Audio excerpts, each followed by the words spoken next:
அனைத்து சொந்தங்களும் வணக்கம். திருநெல்வேலியிலிருந்து திருப்பி பேசுறேன்.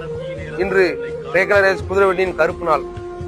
என்னன்னு கேட்டீங்கன்னு வச்சுங்களேன், சிவகங்கை மாவட்டம் கல்லல் கிராமத்துல தம்பி கணேசன் மிகப்பெரிய ஜாம்பவான். இன்னைக்கு ஒரு ரேக்லா ரேஸ் பந்தயத்துக்கு போயிட்டு வரும்போது வண்டி அப்செட்ல தம்பியோட உயிர் இழந்துட்டு, தம்பியோட உயிர் ஆத்மா சாந்தியோடைய எங்க ஊர் பொதுமக்கள் சார்பாக கேட்டுக்கொள்கிறோம். மொத்தம் தமிழ்நாட்டில் மொத்தம் 38 மாவட்டம். 38 மாவட்டத்துல ஒவ்வொரு மாவட்டத்திலையும் தம்பியை ஒரு 5000 பேரை நினைப்பான். ஏன்னா தம்பி இதுக்கு முன்னாடி நடந்த ரேஸ்ல தம்பியோட பிடிக்க அவனை மாரி ஜாம்பவான் சின்ன வயசுல ஒரு புரட்சி உள்ள தம்பியா இருந்தான். ரேக்லாம்ல அவ்வளோ ஒரு காதலான இருந்தான். அவனுக்கு இந்த சாமி சார்ஜாக அவனுக்கு மறுபறை உண்டு. அவனுக்கு வருகின்ற களம் அவனுக்காண்டி காத்திருக்கும். தம்பி எங்களை விட்டு மறந்தாலும் எங்கள் மனதை விட்டு பிரிய மாட்டான். தம்பி என்றைக்கும் தம்பி நினைச்சிட்டு இருக்கோம். அதே மாதிரி நம்ம ரேக்லா ரேஸ் குதிரை வண்டி சொந்தங்கள் அனைவரும் தம்பிக்கு ஆழ்ந்த இறக்கத்தை தெரிவித்துக்கொள்ளுங்க.